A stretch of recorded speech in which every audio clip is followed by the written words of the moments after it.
ቀዳሚ ወዳደረኩት ዘገባ አልፋለሁ። የአፍሪካ ህዝብ እየተገፋ ነው ተባለ። ሶማሊያውያን በቁጥጥር ስር እየዋሉ ነው። ትራምፕ በሶማሊያውያን ላይ ጨክነዋል። ቀጣይ የኢትዮጵያውያን እጣ ፋንታስ በአሜሪካ ምንድነው የሚለውም ጥያቄ አስነስቷል። በአፍሪካ የተደረጉት መፈንቅለ መንግስቶችም አነጋጋሪ ሆነዋል። የአፍሪካ ህዝብ መሄጃ ያጣ ህዝብ ሆኗል። ነጩ ማህበረሰብ አፍሪካን የጨለማው ህጉር እያለ ይጠራዋል። የአፍሪካ ምድር ጫር ጫር ቢደረግ ወርቅና የከበሩ ማዕድን ይወጣበታል።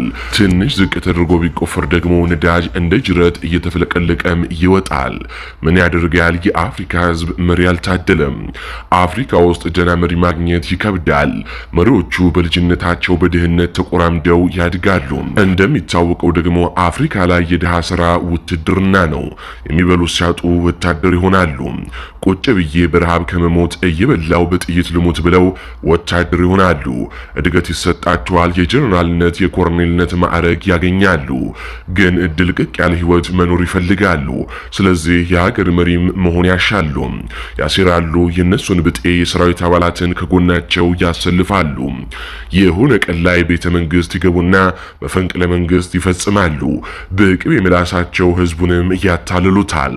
ስልጣናቸው አስተማማኝ እስከሆነላቸው ድረስ ማለት ነው። ከሆነ ጊዜ በኋላ ይቀየራሉ። ጋዜጠኛን ያስራሉ፣ ይገድላሉ።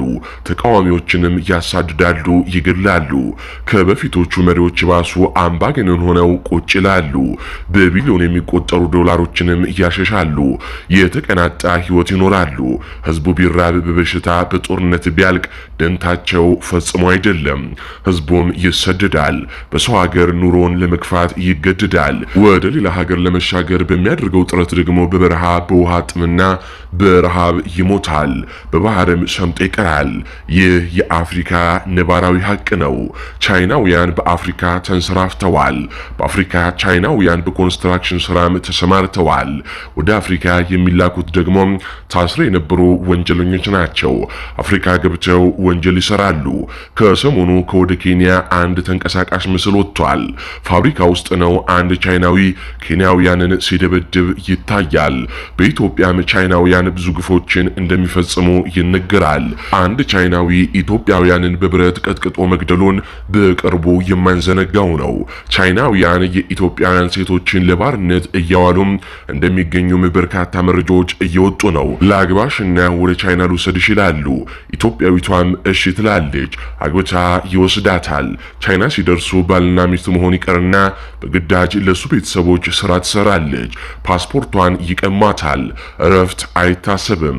ማንም ወንድ መጥቶ እንደፈለገም ይፈነጭባታል። የሚሰማት የለም። ብዙ ኢትዮጵያውያን ሴቶች ታለው ባሪያ ሆነዋል። የዛሬ 3 ዓመት ቻይናውያን በቤኒሻንጉል ጉምዝና በሻኪሶ ወርቅ እያወጡ ወደ ቻይና ሲያሸሹ በቁጥጥር ስር መዋላቸውም አይዘነጋም።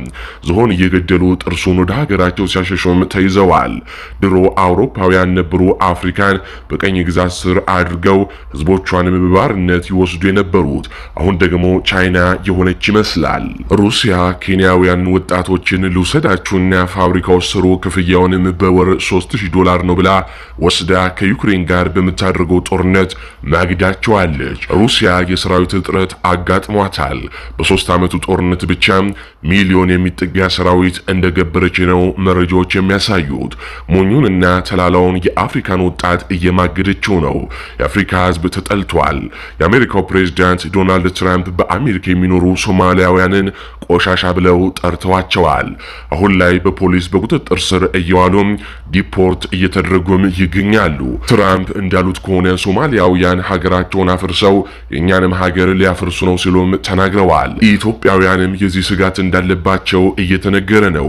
አንዳንድ ኤርትራውያን በቁጥጥር ስር እንደዋሉም እየተነገረ ነው። በአሜሪካ ሀገር የሚኖሩ ኢትዮጵያውያን ትራምፕን እንደመረጡ በራሳቸው አንደበት በርካታ ጊዜም ተናግረዋል። በዚያው በአሜሪካ የሚኖር አንድ ዩቲዩበር አሜሪካ ዜግነት ያላቸው ትውልድ ኢትዮጵያውያን በዋሽንግተን ዲሲ እየተዘዋወረ ትራምፕን ነው ወይንስ ደግሞ ካሚላ ሃሪስን ነው የምትመርጡት እያለም ሲጠይቃቸው ተመልክተን ነበር። በዛን ወቅት በአብዛኛው ኢትዮጵያውያን ትውልድ ኢትዮጵያውያን ትራምፕን ነው የምንመርጠው እያሉም ሲናገሩ ነበር። አሁን ላይ ትራምፕ ለመረጡት ኢትዮጵያውያን ይራራላቸዋል አሊያስ ምን ያደርጋቸዋል? አብረን እንመለከተዋለን። ነገር ግን ትራምፕ ለኢትዮጵያውያን ጥሩ አመለካከት እንዳለውም በርካታ መረጃዎች እየወጡ ይገኛል። ያም ሆነ ይህ ግን አፍሪካውያን እየተጠሉ ነው። አፍሪካውያን ወደ ሀገራቸው ገብተው እንዳያለሙ አብዛኛው የአፍሪካ ሀገራት በጦርነት እየተተራመሰ ነው። ታጣቂዎች ፈልተዋል። ሰሞኑን ከወደ ናይጄሪያ የተሰማው ዜና ዓለምን እያነጋገረ ነው። ታጣቂዎች ትምህርት ቤት ገብተው በርካታ ሴት ተማሪዎችን አግተው ወስደዋል። በሱዳን ዘግናኝ ጦርነት እየተካሄደ ነው።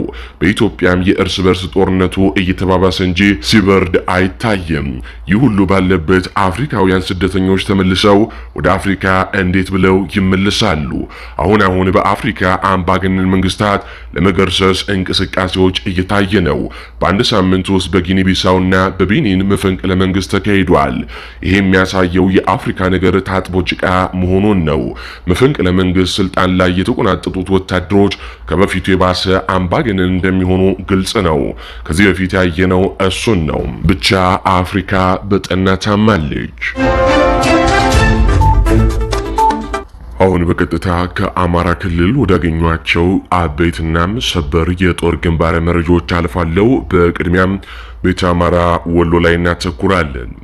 ከላኮል መልዛ ደሴ ከተማ በቅርብ ርቀት በፋኖ የተሰበረው የኮንክሪት ምሽግ በአፋባሃ ምስራቅ አማራ ቀጠና ሚኒልክ እዝ በለጎ ተወርዋሪ ሻለቃ በትላንትናው ዕለት ከላኮል መልዛ ደሴ ከተማ በ8 ኪሎ ሜትሮች ርቀት ላይ ልዩ ስሙ ሞቴ ተብሎ በሚጠራው አካባቢ አዲስ ተሰርቶ ሰራዊቱም ከሰፈረበት ገና ሳምንት ያልሞላው የኮንክሪት ምሽግ ላይ ከባድ ጥቃት በመክፈት ድል መቀዳጀታቸውን የእዙ የሚዲያ ክፍል ለሚዲያችን በላከው መረጃም አስታውቋል። ጥቃቱ የተጠናና በውስን ደቂቃዎች ውስጥ የተካሄደ ነበር የተባለ ሲሆን በዚህም ገና ከሰፈሩ 2-3 ቀናት የሆናቸው በርካታ ቁጥር ያላቸው የአድማ ብተና የሚሊሻ አባላት ሙትና ቁስለኛ መሆናቸው ነው የተገለጸው።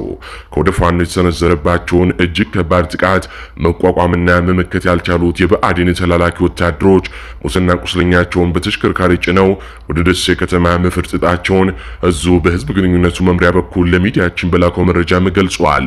በውጊያው በርካታ ክላሽንኮቭ መሳሪያና ተተኳሽ በፋኖ የተማረከ ሲሆን በምሽጉ ዙሪያ በሚገኙ መንደሮች፣ ማሳዎች ተቆርጦ የቀሩ የብልጽግና አባላት ማምሻውን በተደረገ አሰሳም እጅ ከፍንጅ መያዛቸውም ነው የተረጋገጠው። ውጊያው ለአጭር ሰዓት የቆየ እጅግ አስፈሪ ነበር ያሉት የሚዲያችን ምንጮች ከሞት የተረፈው የብልጽግና ኃይል ወደ ደሴ ከሸሸ በኋላ ውጊያው ወደ ተደረገበት ቦታም ስንዘልቅ በቦምብ ተበጣሶ የወደቀው የሰውነት አካል በደም የጨቀየ የፈራረሰ ምሽግ ተመልክተናል ሲሉም ቃል በቃል ተናግረዋል። እዚሁ ወሎ ቤተ አማራ ላይ ስንቆይ ተፈራ ማሞ ክፍለ ጦር በአገዛዙ ሰራዊት ላይ የደፈጣ ጥቃት ፈጸመ። አፋባሃ ምስራቅ አማራ ቀጠና ሚኒልክ እዝ ላስታ ጀነራል አሳምነው ጽጌ ኮር ጀነራል ተፈራ ማሞ ክፍለ ጦር በትላንትናው ዕለት ከጧቱ 12 ሰዓት እስከ ቀትር 6 ሰዓት ተኩል ድረስ በወሰደው የደፈጣ ጥቃት አይና ቡግና ከአይና ቅድስ ሀርቤ መውጫ ሲንቀሳቀስ የነበረውን የአገዛዙን ተላላኪ የሆነውን መከላከያና ሚሊሻን በደፈጣ ሶራ ሜዳ ላይ ሲያራግፉት ውለዋል ሲሉ የአይን ማኞች ገለጹ።